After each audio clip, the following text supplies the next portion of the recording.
How's it going, guys? I thought I'd go ahead and review Persona 2 Eternal Punishment.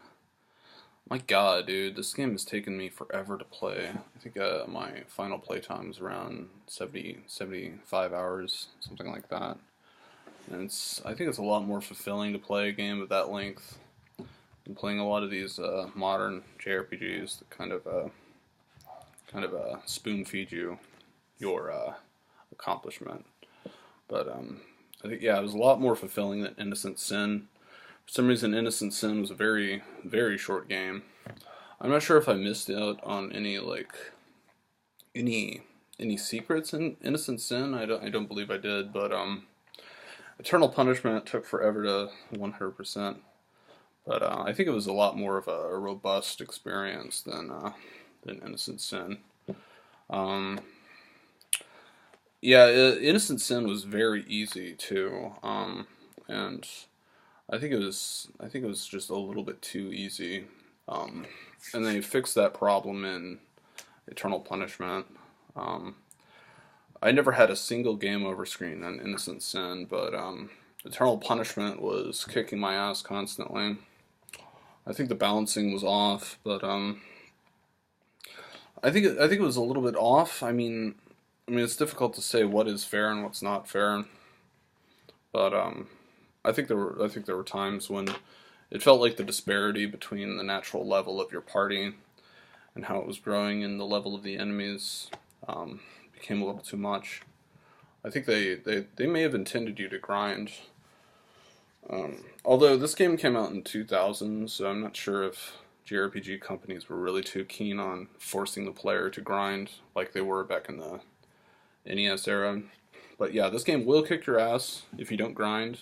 I had to grind quite a bit and I still got my ass kicked, but it is what it is. When you play old games like this, it kind of goes with territory. So storyline. So this game takes place in an alternative timeline to that of the events of Persona 2 Innocent Sin. I was lucky enough to play as my favorite character from Persona 2 Innocent Sin, Maya Mono. She's my avatar on YouTube right now, actually. I just think she's a really charming character that very relatable. So the story is your characters are basically given a similar task to those given by the original cast of Persona 2 Innocent Sin, and they have to hunt down the Joker again. Except this is a very different Joker. I don't want to spoil the story, but the setup is really, really compelling in this game. And basically, like the first couple of hours before the setup is really established, I didn't really feel this game that much. But once the setup for hunting down the Joker and why you need to hunt down the Joker and you need to hunt him down, once that's established, you will play this game all the way to the end. This game is that compelling. I rarely find games that really pull you in with the story at the very beginning like this. And I think the story from top to bottom all the way through was among the best I've played in the medium. I mean, it's such a rich experience. It has funny moments, it has epic moments, it has sad moments. It's the whole package, guys. It's the real deal. And if you're willing to deal with some of the anachronisms from the PlayStation 1 era in order to play this game, then I would play it. I would definitely play it. And by anachronisms, I mean anachronisms that even existed back in the PlayStation 1 era. Atlas has always kind of been behind in a lot of respects. If you compare the graphics and the gameplay of Persona 5, for example, to that of a modern JRPG, you can tell that they're a little bit behind, still even to this day. But and they were behind back then, back in the early 2000s. This game reminds me a lot more of an SNES game than anything. I'm not sure if this could run on an SNES. I know it could not play the cutscenes, but I'm pretty sure that this could be played on an SNES, and it really reminds me more of an SNES game than a PlayStation 1 game. Um, so the game was long and really quite tedious. The combat is aged. Someone that grew up in the modern era, grew up in the PlayStation 2 era mainly. Got the PlayStation 2 when I was a little boy. I've gone from there.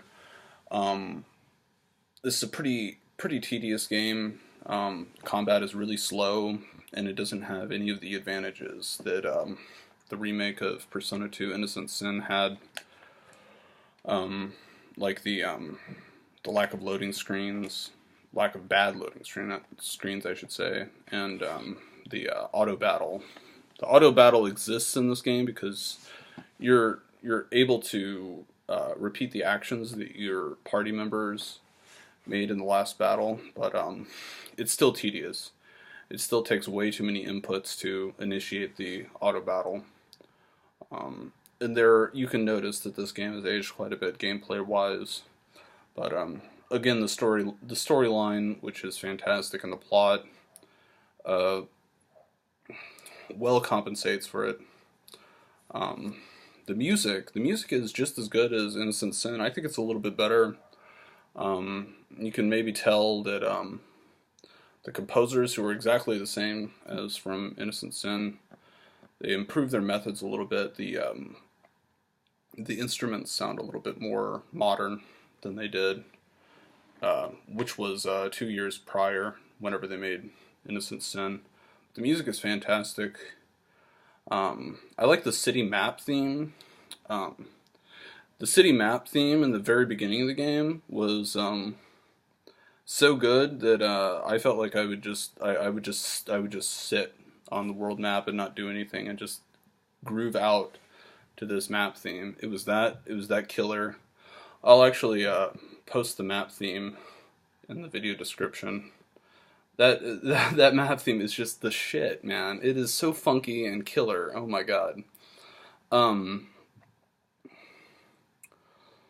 So basically, if you don't like the turn-based combat, the game is not for you. Although, if you're on the margin between liking turn-based combat and not liking turn-based combat, then the storyline far makes up for it.